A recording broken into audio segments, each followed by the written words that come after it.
اعوذ باللہ من الشیطان الرجیم بسم اللہ الرحمن الرحیم السلام علیکم۔ آج ہم پڑھیں گے سورہ ممتحنہ۔ اللہ کے نام سے جو بے انتہا مہربان اور رحم فرمانے والا ہے۔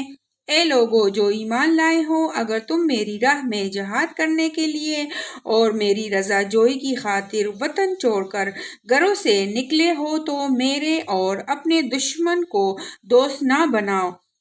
تم ان کے ساتھ دوستی کی طرح ڈالتے ہو، حالانکہ جو حق تمہارے پاس آیا ہے اس کو ماننے سے وہ انکار کر چکے ہیں، اور ان کی روش یہ ہے کہ رسول صلی اللہ علیہ وآلہ وسلم کو اور خود تم کو صرف اس قصور پر جلا وطن کرتے ہیں کہ تم اپنے رب اللہ پر ایمان لائے ہو۔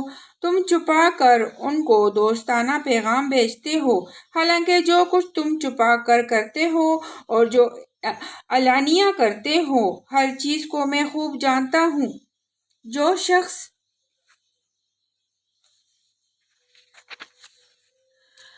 شخص بھی تم میں سے ایسا کرے وہ یقیناً راہ راست سے بھٹک گیا۔ ان کا رویہ تو یہ ہے کہ اگر تم پر قابو پا جائیں تو تمہارے ساتھ دشمنی کرے اور ہاتھ اور زبان سے تمہیں آزار دے۔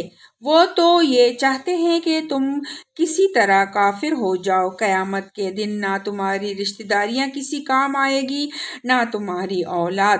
اس روز اللہ تمہارے درمیان جدائی ڈال دے گا اور وہی تمہارے اعمال کا دیکھنے والا ہے۔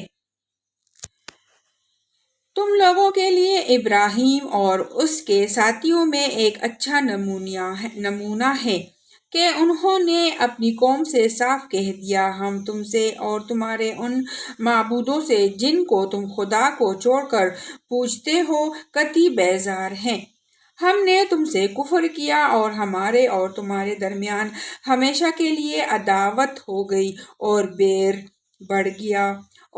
پڑ گیا جب تک تم اللہ واحد پر ایمان نہ لاؤ۔ مگر ابراہیم کا اپنے باپ سے یہ کہنا اس سے مستثنیٰ ہے کہ میں آپ کے لیے مغفرت کی درخواست ضرور کروں گا، اور اللہ سے آپ کے لیے کچھ حاصل کر لینا میرے بس میں نہیں ہے۔ اور ابراہیم اور اصحاب ابراہیم کی دعا یہ تھی کہ اے ہمارے رب، تیرے ہی اوپر ہم نے بھروسہ کیا اور تیری ہی طرف ہم نے رجوع کر لیا اور تیرے ہی حضور ہمیں پلٹنا ہے۔ اے ہمارے رب، ہمیں کافروں کے لیے فتنہ نہ بنا دے، اور اے ہمارے رب، ہمارے قصوروں سے درگزر فرما، بے شک تو ہی زبردست اور دانا ہے۔ انہی لوگوں کی طرز عمل میں تمہارے لیے اور ہر اس شخص کے لیے اچھا نمونہ ہے جو اللہ اور روز آخر کا امیدوار ہو۔ اس سے کوئی مخرف ہو تو اللہ بے نیاز اور اپنی ذات میں آپ محمود ہیں۔ اللہ کبھی تمہارے اور ان لوگوں کے درمیان محبت ڈال دے جن سے آج تم نے دشمنی مول لی ہے۔ اللہ بڑی قدرت رکھتا ہے اور وہ غفور اور رحیم ہے۔ اللہ تمہیں اس بات سے نہیں روکتا کہ تم ان لوگوں کے ساتھ نیکی اور انصاف کا برتاؤ کرو جنہوں نے دین کے معاملے میں تم سے جنگ نہیں کی ہے اور تمہیں تمہارے گھروں سے نہیں نکالا ہے۔ اللہ انصاف کرنے والوں کو پسند کرتا ہے۔ وہ تمہیں جس بات سے روکتا ہے وہ تو یہ ہے کہ تم ان لوگوں سے دوستی کرو جنہوں نے تم سے دین کے معاملے میں جنگ کی ہے اور تمہیں تمہارے گھروں سے نکالا ہے اور تمہارے اخراج میں ایک دوسرے کی مدد کی ہے۔ ان سے جو لوگ دوستی کرے وہی ظالم ہیں۔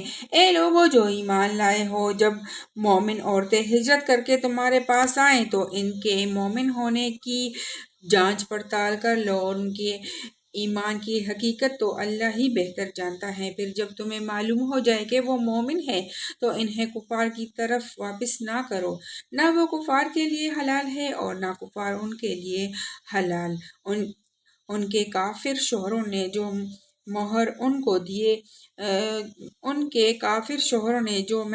کو دیے تھے وہ انہیں پیر دو، اور ان سے نکاح کر لینے میں تم پر کوئی گناہ نہیں جبکہ تم ان کے مہر ان کو ادا کر دو، اور تم اور تم خود بھی کافر عورتوں کو اپنی نکاح میں نہ روکے رہو۔ جو مہر تم نے اپنی کافر بیویوں کو دیے تھے وہ تم واپس مانگ لو، اور جو مہر کافروں نے اپنی مسلمان بیویوں کو دیے تھے انہیں وہ واپس مانگ لے۔ یہ اللہ کا حکم ہے، وہ تمہارے درمیان فیصلہ کرتا ہے اور وہ علیم و حکیم ہے۔ اور اگر تمہاری کافر بیویوں کے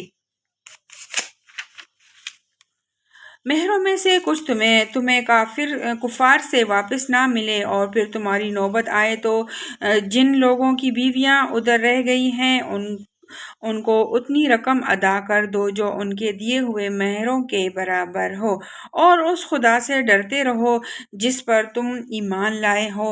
اے نبی صلی اللہ علیہ وآلہ وسلم، جب تمہارے پاس مومن عورتیں بیعت کرنے کے لیے آئیں اور اس بات کا عہد کریں کہ وہ اللہ کے ساتھ کسی چیز کو شریک نہ کرے گی، چوری نہ کرے گی، زنا نہ کرے گی، اپنی اولاد کو قتل نہ کرے گی، اپنے ہاتھ پاؤں کے آگے کوئی بہتان گڑھ کر نہ لائے گی، اور کسی امر معروف میں تمہاری نافرمانی نہ کرے گی، تو ان سے بیعت لے لو اور ان کے حق میں اللہ سے دعائے مغفرت کرو۔ یقیناً اللہ درگزر فرمانے والا اور رحم کرنے والا ہے۔ اے لوگو جو ایمان لائے ہو، ان لوگوں کو دوست نہ بناؤ جن پر اللہ نے غضب فرمایا ہے،